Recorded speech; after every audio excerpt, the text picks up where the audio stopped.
Let's go to Bemidji now. We want to do a bigger, broader, deeper look here at what's happening in Beltrami County. They are still cleaning up. We remember those severe storms that rolled through back in June, those wind speeds like 120 miles an hour. It actually took down millions of trees. We're talking about $8 million in damage. Our Lauren Andrego is here, had a chance to talk with Beltrami County and the emergency management director, trying to figure out what's next for the community. Oh, you want to talk to, okay, we're gonna go there first. Okay, sorry, Lauren. Sweet. Lauren, we're building the anticipation. We're teasing Lauren. She had a chance to talk with them and take a look at the story, and then we're gonna debrief with Lauren when we come back. Chris Muller is the emergency management director from Beltrami County, one of the busiest guys in northern Minnesota right now, I'm sure. Chris, thank you so much for your time today. Absolutely. Thank you. We're just starting to get to see video, some drone shots of a lot of the damage around Beltrami County. It's pretty jaw-dropping, whether you've lived in the area or not. Can you just give me an idea first of the scope of the damage that you guys have identified? Well, obviously, the Bemidji area is one of the most, densely forested areas in Minnesota. We have the Chippewa National Forest, as well as many state forests. We had a very impactful, destructive, severe thunderstorm in the early morning hours of June 21st, 2025, that punched a hole right through our community. And it had winds of 120 miles an hour over approximately a 10-mile wide swath right across the southern edge of our county. And we're just learning now how many trees we've lost. Can you give me an idea of that and also how you calculated that loss? Our environmental services staff used a formula based on an average number of trees that were down per acre, and they used the size that was impacted of 37 miles long by 10 miles wide, which gave them an idea as to the acreage that was damaged. And when the numbers came out, it was a little over 9 million estimated trees. That's kind of hard to wrap your head around, Chris.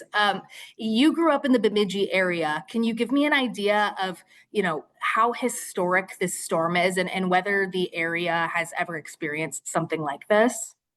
Everybody that I've talked to has indicated that they've never seen anything of this magnitude before. We routinely get straight line windstorms up here, 100 miles an hour is not all that uncommon, but 120 miles per hour is particularly devastating. And as you mentioned, I've grown up in northern Minnesota my entire life, and I've never seen this concentrated of damage before. And the fact that it hit one of the most densely populated areas in northern Minnesota was just bad luck. Yeah, absolutely. And also miraculous that nobody died, thankfully. Obviously, a lot of cleanup efforts underway. And as I can have heard, there's still cleanup happening today, about 6 weeks after the storm. Is that correct? That is correct. It's going to take many of our townships months to get the trees cleared out, just because there's so many of them. When we went into emergency mode, it was get a road path open. It was, one lane for many days, and now that weeks have passed, we've been able to get some of that debris off into the ditch, and that needs to be hauled away as well. The city of Bemidji particularly was hit hard. Even today, if you look outside or you drive through Bemidji, is about half of the homes still have blue tarps or Tyvek on the roof, just so they don't get more water coming in because they haven't been able to get their roofs repaired yet. The city, I would estimate, is about 75% done with their debris clearance, but they're going to be working well into August to get that done. Wow. Yeah, obviously a big cleanup effort that involves so many people. Let's talk about, the next steps moving forward, because what we've learned in the last couple of days is that despite all of the damage, Beltrami County did not qualify for federal relief. Can you tell me a little bit about that, how that shook out, and what's next? It sounds like we still obviously have a chance for some state relief. That's correct. The state of Minnesota has a federal threshold that they need to meet, and that is $10.7 million. And unfortunately, Minnesota fell short about $800,000 in order to request that federal assistance. And what that number comprises of is Beltrami County, along with the other counties that were impacted and the tribal nation that participated in the preliminary damage assessment. And that came in just a little over $9.8 million, and Beltrami County was just under 8.3 of that. So that just shows how significantly Beltrami County was impacted. So the nice thing is Minnesota has a program called the Disaster Assistance Contingency Account. And it's exactly for situations like this where we fall short of being able to qualify for federal assistance. And so once that's approved by the governor, is we will be able to get 75% reimbursement for eligible activity and debris removal and just getting stuff repaired. So it still kind of stings not being able to get the federal assistance because we had 100% reimbursement, and Beltrami County is a very poor county. We're notoriously one of the poorest counties in Minnesota. So just that 25% is going to cost us a couple of $1 million. And I know we're still early in the planning process and still really cleaning up, but where does that 25% usually come from? So the 25%, when we qualify for a federal declaration, 75% would come from FEMA, and then the disaster assistance contingency account kicks in that the other 25% to make it 100%. Okay, got it. But certainly a large part of that budget and millions of dollars, serious either way. You know, we can talk about dollars that go into repairs, but the fact of the matter is there were large trees that went down and totally reshaped the way that the Beltrami County environment looks. How does long-term rebuilding plans work? How do you even start to think about replacing trees that took decades or maybe even over a century to grow? There's no doubt that we lost trees that are multi-generational, that, you know, we're never going to see it return to what it was in our lifetime. In our natural resource management program, they are looking at what they can do for reforestation. Our NRM department is going to be working with environmental services, just trying to figure out what we can do. I know that every year, Beltrami County, we do a seedling program where we sell trees, and they're actually looking at upping it from 20,000 to 100,000. Just so that we can get more trees planted. And that is, I mean, it's kind of the defining characteristic of Bemidji and Beltrami County is the beautiful, lush trees all over the place. Chris, I'm wondering what's keeping you hopeful and keeping you optimistic in all of this, because this is sad, devastating news for so many people in the area. But as a member of the community, you know, what is keeping you positive right now? I would say the fact that everybody came together and we all pitched in when we needed to. And from the county's perspective, from emergency management, what our priority is restoring the government, making sure that our services are available and that we're able to get our operations back to normal.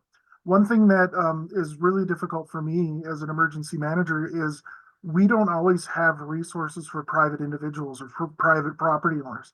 And the city of Bemidji and the volunteer partners, they really stepped up, whether it be the United Way of Bemidji, Community Resource Connections, working with Chief Sherwood from the Bemidji Fire Department. They were getting resources that I've never even thought about doing, and they've just really stepped up and are meeting the needs of our community. Wow. And I suppose sometimes it just takes these once in a lifetime catastrophes to see what the community is capable of in coming together. Thank you for that. That is very nice to hear, you know, just with everything that we're reading. Anything else, Chris, that you want to share? Anything I missed, you know, as we think about the next weeks and months, probably years ahead of rebuilding? Well, I mean, up in the damage area here, we need to be very aware that we have a lot of damaged trees. So even marginally severe weather that may impact us is going to down more trees because there are a lot of damaged ones that have not fallen yet, and it won't take all that much to knock those down. So just pay particularly close attention to that. All right. Chris Mueller, Director of Emergency Management with Beltrami County. Thank you so much for your time. Good luck with everything. We are thinking about you down here in the Twin Cities and, of course, the whole state of Minnesota, thinking about you guys right now. Thank you very much. We appreciate it. Wow. Just incredible. Yeah. A lot of us had no idea that has been going on there. We knew the storms rolled through, but you've actually spent time. Yeah. You travel back and forth some and spend some time. Cabin up there. My boyfriend grew up there. His whole family is still up there.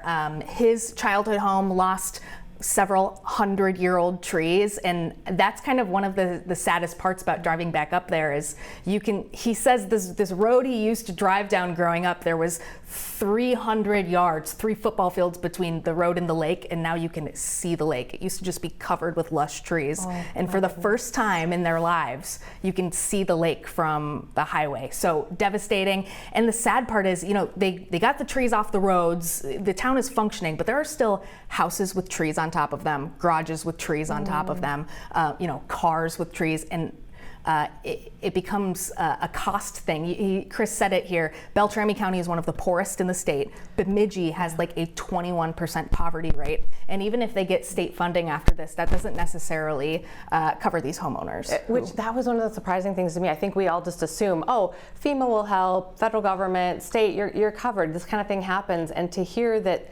all of this happened and they still didn't qualify for federal assistance was shocking. Mm-hmm. I know, and I think they were all not anticipating that whatsoever. And the challenging thing is when FEMA steps in, 100% of the dollars are covered. State funding can still help the Bemidji area, but it's not going to be a 100% goal. And there's some questions up in the air about where the funds come from. But yeah, there's a lot of work still to do. Yeah. It has to come from somewhere, and resources are already, so thin in communities, especially in counties like Beltrami, as I said, is one of the poorest counties. Well, thanks for bringing this to our attention and for shining a light on this. I mean, this is something we should definitely keep an eye on. Especially with storms in the forecast this weekend. It seems like overnight last night they missed the Bemidji area, but what Chris was telling me after that interview is there are still lots of trees that are 75% of the way down, and all it's going to take is one more big gust of wind for more damage in the Bemidji area. So a chance for severe storms tonight. We'll be keeping an eye on the area. But yeah, it's going to kind of have to be a wait and see what happens before we reassess. My gosh. Yeah. Okay. The community's coming together and doing what they're there. We'll definitely be thinking of them and hopefully following up on this to bring more attention to it in whatever way we can help as well. So thank you for bringing that to us. Really, really good stuff. All right.